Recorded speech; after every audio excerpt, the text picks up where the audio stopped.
This happened when I was a kid. I was in the 5th grade and my friend, let's call him Ethan, invited me over to his place. He lived right by the ocean, and if you walked through the forest for half a mile, you'd reach a nice beach with a diving board. When I got to his house, we hung out, played video games, and talked. You know, typical kid stuff. Then we decided to go to the beach. It wasn't too far away and we knew we could get back in time for dinner, so we set off. To make the trip more adventurous, we decided to bushwhack our own path. After walking a couple of minutes, we hit a tall fence. "Crap," Ethan exclaimed. "Well, I guess we'll have to go back."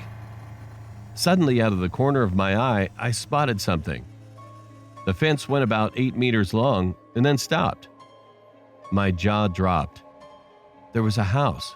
It was an old cabin with boarded-up windows. The planks were falling off, and you could see the old insulation underneath. It was gray in color and had flecks of blue paint. The fence led up to the side of the house, stopped, and then continued on the other side. What scared me the most was that there was no road. I mean, not even a clearing to get to the road. You'd have to walk 20 minutes. "Kevin, come on!" Ethan yelled from behind me. "Look at this!" I shouted back. Ethan walked up to me and his jaw dropped. There was no door, just a frame, and peering through the frame we could see that there was a back door, also with no frame. All we had to do was walk through the house, then we could get to the beach. I looked at Ethan. "Should we do it?" I asked him. He shrugged. "I don't see why not," he responded. Inside the house was dark, despite the sunlight pouring in through the door. We advanced slowly through the house, and Ethan pointed to the door. As we reached the door, I peered up the stairs. I grabbed Ethan and shoved him out the door. "What was it?" he said as soon as we got away. My whole body shook. I must be going mad, I thought to myself. Eventually, I explained it to him. As we reached the door, I wanted to take one last look at the house. I glanced up the stairs and I saw the shadowy outline of a person. All I could see were eyes staring back at me and a crooked grin. Ethan and I took another route back home, and we told Ethan's mom. She laughed at us and said she'd been that way many times and there was no house. And we were angry because she didn't believe us, so we got out our cameras and went back the next day. When we got there was no house. It was just gone. No clearing, nothing. To this day, Ethan and I still wonder what it was. Was that man just a homeless person, or maybe he was something much, much worse? I suggested to Ethan a theory that scares me to this day. I had been reading about Russian folklore, and a page caught my attention. It was a story about a witch named Baba Yaga who had a moving house. She would eat naughty children, and parents used to use it to scare children. Was this a witch? I guess we'll never know for sure.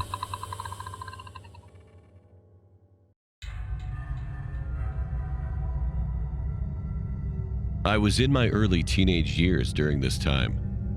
My family and I went on vacation in a village which had a forest rumored to be haunted. There was a cemetery in the forest. It was a little far away from the village, near a lake. We weren't actually supposed to go to that forest, but my cousins thought it would be fun to play hide and seek at night. We were given some rules. We weren't allowed to take our phones or flashlights with us. As planned, we all met in front of our farmhouse at midnight. Me and my younger sister, who was 7 years old at that time, were the youngest out of everyone. So my older cousin decided to help us hide. He was 22 at that time, and he wanted to make sure we didn't get lost. After we chose who was going to be the seeker, we parted ways, trying to find the best hiding spot. My older cousin just wanted to win, so he took us to the cemetery. He said, "She'll obviously be too afraid to enter the cemetery. I think this will be a best hiding spot for us." Although my younger sister kept telling us not to go there, we shut her off, telling her she was just a kid and would make us get caught. To this day, we wish we would have listened to her. It was getting darker. It was almost 2 a.m. Then all of a sudden, the cemetery lights went out. My sister's hand tightened around my hand. My cousin was obviously scared too. We could only hear the sound of wind and stray dogs barking at the backside of the cemetery. But then, we heard digging noises. I still remember that horrifying sound. At a distance, we could see an old man with ruffled hair and dirty clothes, digging a grave with his bare hands. He was making hissing noises while he dug. All of us stood there frozen. We didn't know if we should scream or run away. My cousin held our hands and started to slowly lead us to the entrance, trying not to make any noise. He whispered, "We have to get out of here." My sister was almost on the verge of crying. But to ruin everything, I stepped on a broken branch, making a loud noise. The stranger shot up his head toward our direction, and his lips curved in a creepy smile. "Run!" my cousin yelled, quickly picking up my sister and running away as I followed closely behind them. Thankfully, the man was weak and couldn't run any faster. He stopped at the middle of the cemetery staring at us with his hazel eyes. A few days later, we found out that the man had been caught by the police.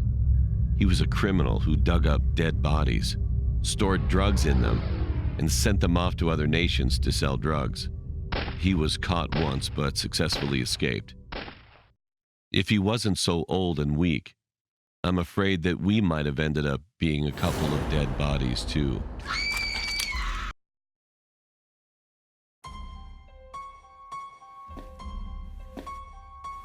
Hi, my name is Alyssa, and I'm 15. A few months ago, something strange happened to me. To this day, I can't explain exactly what happened. I was relaxing at my house, doing some schoolwork on my laptop. Being home alone never bothered me until then. After about 2 hours of being alone, I decided to go get some ice cream from the freezer. As I headed back with ice cream to my room, I heard someone bang on the front door. I never answer the doors, and I always make sure they're locked when my parents leave. I decided it was the mailman, and that he would set the package down and leave. Then I heard the bang again, but louder. I was confused, so I went to my dad's office since it had a window facing the front porch. The second I grabbed the door handle of his office, my parents' bedroom door slammed shut right next to me. I screamed. Our air conditioning was broken at the time, so there was no way it could have been the air. I looked at the door, ran to the other side of the house, and called my mom to see if she was expecting anyone over. "No, Alyssa," she said.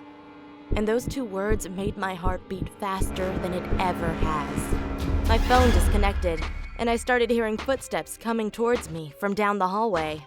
I ran and hid behind a door in our living room. I knew I'd be out of sight, since I used to hide there as a child. I called my close friend Emily, who always knew how to calm me down in crazy situations. She told me to go and lock myself in my room. As she was talking, I started to hear doors open and slam shut along with footsteps, and the voice of a little girl saying, "I'm going to find you," over and over. I started crying, and when the noise stopped, I ran to my bedroom door. When I grabbed the handle and was about to go in, I heard it again. The little girl was in my room and said, "Come here, Alyssa. I want to play. Come here." I ran to the guest bathroom and locked myself in. I started to hear knocking on the bathroom door and the voice, "Don't you want to play, Alyssa? We could have a lot of fun." I started screaming back, "Hell no, just leave me alone." She started laughing. The knocking and laughter grew louder and louder, and then it started sounding like that thing, started to walk away, still laughing and knocking. Then I couldn't hear it anymore. My grandpa came into the house yelling, "Alyssa, it's Grandpa. You can come out, you're safe." I ran as fast as I could to my grandpa. Later on, I found out that after my phone cut out on my mom, she sent my grandpa to check on me. Once I told my grandpa that a little girl had gotten into the house, we went around the house searching for her, but we never found anything. All the windows and the doors were locked. The garage was closed up tight, and nothing was broken into. I hate being home alone now, and being in my room, but I've learned to deal.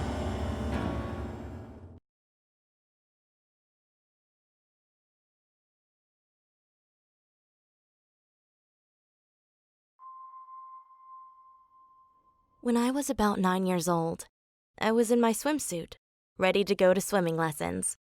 My brother and I had made a pillow fort, and it was still there from the night before. I had crawled underneath the coffee table, where a blanket went over it, blocking out the outside world. I have no idea why I stuck my foot outside of the blanket, but I did. A dark black sock crawled creepily towards my foot and slowly slid over it. The sock was cold, and I felt odd. I recognized the sock. It looked just like the one my mom had. I called out my mom's name and my brother's name, but there was no response, only silence.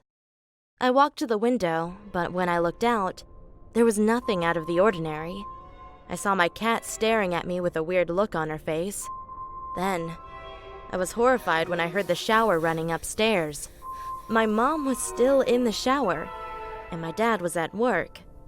I ran up the stairs to find my brother spinning on the chair in my parents' room.